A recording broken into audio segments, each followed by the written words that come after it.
ils exacerbent de plus en plus la fibre ethnique, la fibre religieuse. Mais pourquoi? Mais ce que je voulais dire, concernant le tribalisme, nos parents du Nord, là, ils ont compris. Ils ont compris. Ils ont compris que depuis le début, on les utilise, on les manipule, on les instrumentalise. Tu vois, ils ont commencé les discours bizarres. Là.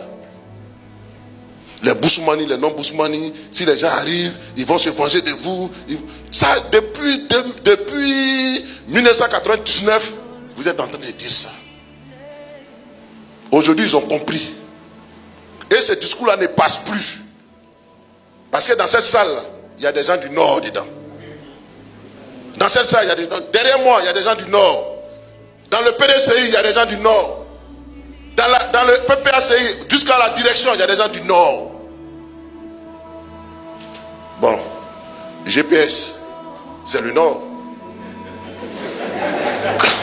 Voilà.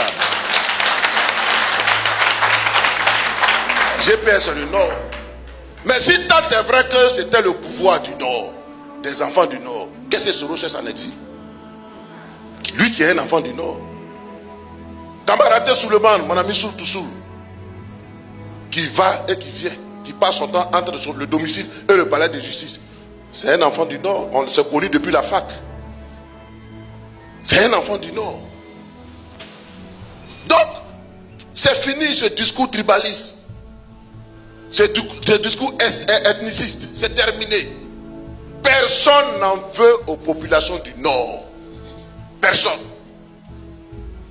Et ces populations-là souffrent même plus avec ce pouvoir dit du Nord. Souffrent beaucoup plus. Mais nous, on les entend se plaindre. Les jeunes qui sont à la casse, qui étaient à la casse au niveau d'Abobo, dont on a détruit les commerces avec les marchandises à l'intérieur, ils sont tous du Nord. Mais ils disent, Babo n'a, même en période de guerre, Babo n'a jamais fait ça. Babo n'a jamais fait ça. Même en période de guerre. Les maisons qu'on casse là, on a vu les commentaires. Quand ils ont détruit Boribana. Boribana. C'est-à-dire que quand tu as couru jusqu'à là, c'est là que tu viens échouer. C'est-à-dire que c'est ton ultime recours, Boribana. Donc quand on vient et puis on te chasse à Boribana, c'est ta mort on veut. C'est ta mort on veut. Mais ces populations-là, c'est là qu'on a instrumentalisé, c'est là qu'on a utilisé. Voilà, c'est là qu'on a instrumentalisé. Et aujourd'hui, là, elles sont étonnées de la façon dont on les récompense. Mais elles ne sont pas bêtes. Les commerces que vous détruisez partout, là. Qui est commerçant en Côte d'Ivoire? C'est les gens du Nord en majorité. Donc, ils ont compris. Ils ont compris. Voilà. Mais on ne fait pas la politique avec ça. Et je voulais rassurer nos parents du Nord. Il n'y a pas quelqu'un qui est contre vous. Dans ce pays, on n'a jamais été contre une ethnie. Voilà. On n'a jamais marginalisé une ethnie. Jamais. De Oufoué-Boigny jusqu'à Laurent Gbagbo, en passant par Bédié, Guy Robert. Il n'y a jamais eu, je dirais, de stigmatisation. Il n'y a jamais eu de tribalisme érigé en système de gouvernance, comme on le voit aujourd'hui ici, avec ce régime qu'il a institutionnalisé, avec le slogan du rattrapage ethnique. Comment on peut dire les choses comme ça? Le rattrapage ethnique. Si tu n'es pas dans le RADP, tu libères le tabouret. Tu libères le tabouret. Et puis il dit ça est conviction. Il crie même à se rompre la corde vocale. Tu libères le tabouret. Ça veut dire que quand tu n'es pas RADP, tu n'as pas le droit de travailler. Tu n'as pas le droit de travailler. Est-ce qu'on fait ça? Or, ceux qui crient aujourd'hui, là, ceux qui crient comme ça, hier, ils ont travaillé sur d'autres régimes. Parce qu'on peut faire la liste. Et puis ils n'étaient pas à des petits postes. Ils étaient à des hauts postes de responsabilité dans ce pays. On savait même qu'ils manœuvraient contre les régimes en place. Mais c'était des Ivoiriens. C'était des Ivoiriens qui avaient trop à travailler. Mais si tu es un Ivoirien et puis tu ne travailles pas en Côte d'Ivoire, dans quel pays tu vas travailler? C'est dans quel pays tu vas travailler? Voilà. Donc ils ont occupé des hauts postes hier. Aujourd'hui, ils viennent dire, si tu n'es pas RDP, tu libères. Ça fait que quand tu prends la liste des concours, toi-même tu es dégoûté. Quand tu prends la liste, tu es dégoûté. Quand tu prends la liste des responsables des entreprises de l'État, tu es dégoûté. Mais ça fait partie de la manipulation.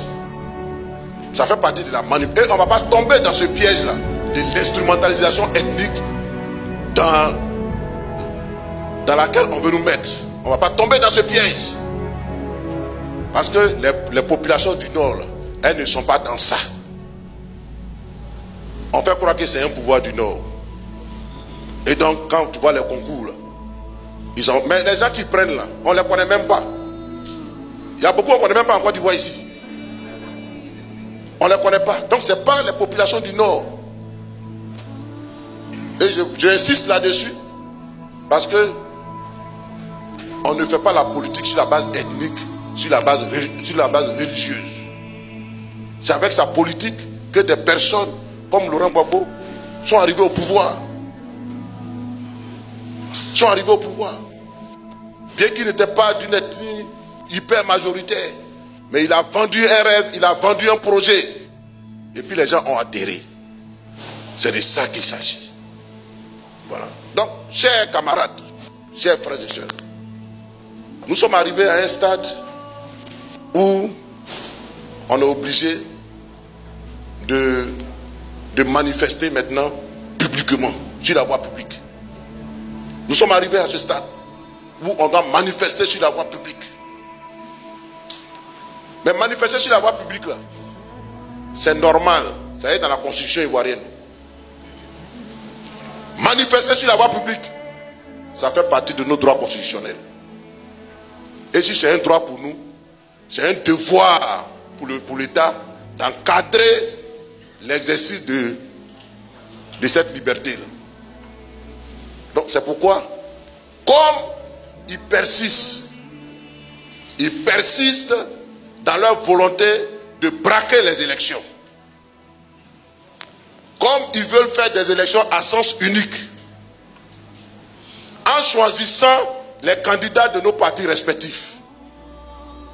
Comme ils veulent faire des élections à sens unique, en décidant des règles qui vont régir ces élections. Comme ils veulent faire des élections à sens unique, en établissant eux-mêmes la liste électorale.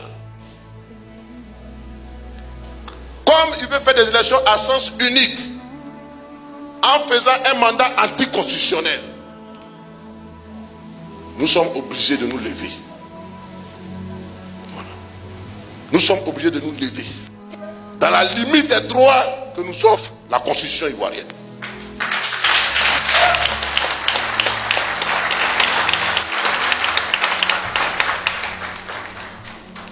Pour que cette élection-là soit une élection démocratique. Soit une élection démocratique. Mais une élection où on enlève le PDCI. On dit PDCI quitter. Ah, c'est PDCI quand même. C'est eux qui ont créé, c'est eux qui ont... Vous voyez, nous tous, on est PDCI à l'origine. Voilà. Nous tous là, on a quelque chose à voir avec PDCI. À un certain moment de l'histoire. Directement ou indirectement. Nous, si on est à l'aise aujourd'hui à être avec le PDCI, c'est parce que Oufoué, le combat d'Oufoué pour la souveraineté là, a commencé depuis longtemps. Oufoué, c'était un souverainiste dans le sang et il n'a jamais perdu cette fibre. Oufoué, il s'est battu jusqu'à ce qu'il perde la guerre de la souveraineté. Quand il a perdu la guerre du café cacao. Et c'est quand Oufoué a perdu cette guerre qu'on lui a imposé Alassane Ouattara comme premier ministre. Le même Alassane Ouattara, ce n'est pas un autre. Qu'on lui a imposé comme premier ministre. Voilà. Mais le combat de la souveraineté, là, c'est ça que Gbagbo fait. Et je comprends aujourd'hui, peut-être, pourquoi à un certain moment, il faut lâcher cette phrase. à l'endroit de Laurent Gbagbo en disant hélas, tu me ressembles. Hélas, tu me ressembles. Voilà. Donc quand tu enlèves le PDCI dans une élection, et puis tu enlèves le PPACI dans une élection, il reste quoi? Tu enlèves le Premier ministre Soro Guillaume qui a été quand même Premier ministre dans ce pays, il reste quoi? Tu veux aller encore avec Kakabe? Ouais. Tu veux aller encore avec mon ami Kakabe? Mais Kakabe il est ambassadeur maintenant, il ne veut même plus venir ici même. Voilà. Parce que notre affaire là c'est trop compliqué, il est là-bas. On m'a mis au Gabon là-bas. Voilà, il y a géré mais les Ivoiriens du Gabon, ça me suffit. Mais tu veux aller à quoi avec tout? Et vous suscitez des poids plumes dans les partis politiques là. Ils se lèvent, qui parlent de plan A, plan B, plan D, plan X. Pour faire croire que ce que nous on veut là, s'ils ne sont pas dedans les élections, non. Les élections inclusives, pour ceux qui ne le savent pas encore, signifie que Thiam est candidat du PDCI. Voilà. Les élections inclusives signifient que son Excellence, le président Laurent Gbagbo, est candidat du PPAC.